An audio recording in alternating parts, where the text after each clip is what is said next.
Retrait annoncé des troupes américaines de Syrie, affaire Khashoggi, retour des sanctions américaines contre l'Iran, les exemples de faits d'actualité au Proche et Moyen-Orient ne manquent pas. Si l'on s'intéresse alors de façon assez large à la géopolitique de la région, trois éléments ressortent rapidement. Tout d'abord le fait que cet espace soit à la fois riche en ressources, notamment en hydrocarbures, central et connecté au monde. Ensuite, cette richesse de sol ne l'empêche pas d'être très inégalitaire, mais aussi instable, avec de nombreux conflits. Et enfin que c'est un espace où les tensions et les ingérences sont nombreuses.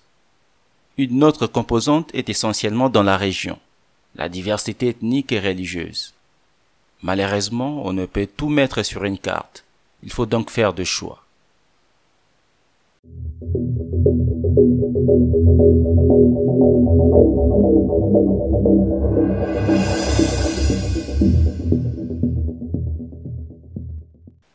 La région est en effet très riche en hydrocarbures, elle contient une grande partie des réserves mondiales. Les pays du Golfe en possèdent notamment une bonne partie, ce qui leur permet de s'appuyer sur des fonds souverains très puissants. Celui d'Abu Dhabi est estimé à près de 800 milliards de dollars. De plus, la région est centrale. Elle relie à la fois l'Europe et l'Asie, mais aussi l'Afrique et les Caucases. Et ses infrastructures sont à la hauteur. Le détroit, le port, les aéroports, etc. La région compte quelques villes touristiques de longue date grâce à leur rapport à la religion, notamment la Mecque, Jérusalem, etc., mais aussi des nouvelles villes qui attirent de plus en plus des étrangers à l'image de Dubaï, quatrième ville la plus visitée en 2017, avec 14,87 millions de touristes.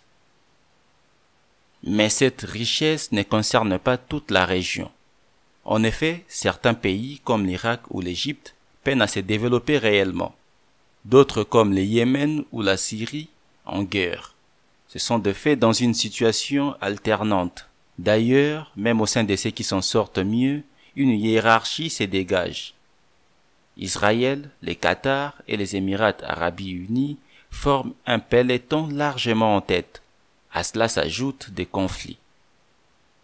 Les conflits sont récurrents dans la région depuis la fin de la Seconde Guerre mondiale, notamment la guerre des 6 jours, la guerre des Kippour, la guerre Iran-Irak, etc. Ils ne sont bien sûr pas étrangers à la gravité de la situation en Syrie ou au Yémen. La menace terroriste, notamment via Daesh, vient s'ajouter à un climat instable. En effet, certaines questions sensibles ne trouvent visiblement pas de réponse. C'est notamment le cas du conflit israélo-palestinien ou de la volonté d'indépendance de certains peuples kurdes. Tout ceci entraîne de fortes migrations aussi bien vers l'Europe qu'à l'intérieur de la région, accentuant parfois cette instabilité. Le jeu de relations internationales est au cœur de la géopolitique de la région et la tension est forte entre les acteurs. La forte rivalité opposant l'Arabie saoudite sunnite et l'Iran chiite est un des grands axes de tension. Cette rivalité a par exemple des influences supposées ou avérées sur les conflits syriens et yéménites. L'Arabie saoudite est également dans une situation délicate à la suite de l'assassinat d'un de ses opposants, Jamal Khashoggi, au sein de son consulat en Turquie. Enfin, on ne saurait évoquer les relations internationales de la région sans parler de l'ingérence étrangère. Celle-ci a eu une forte influence au Proche et Moyen-Orient du début du XXe siècle à nos jours. Analyser les différentes influences est alors essentiel, et celles des États-Unis et de la Russie sont sans doute le meilleur exemple. La position des États-Unis est délicate à cerner. Ils souhaitent se retirer du conflit syrien, mais a symboliquement pris part à celui entre Israël et la Palestine. Il reste en revanche intransigeant envers l'Iran quant aux sanctions portées sur le nucléaire.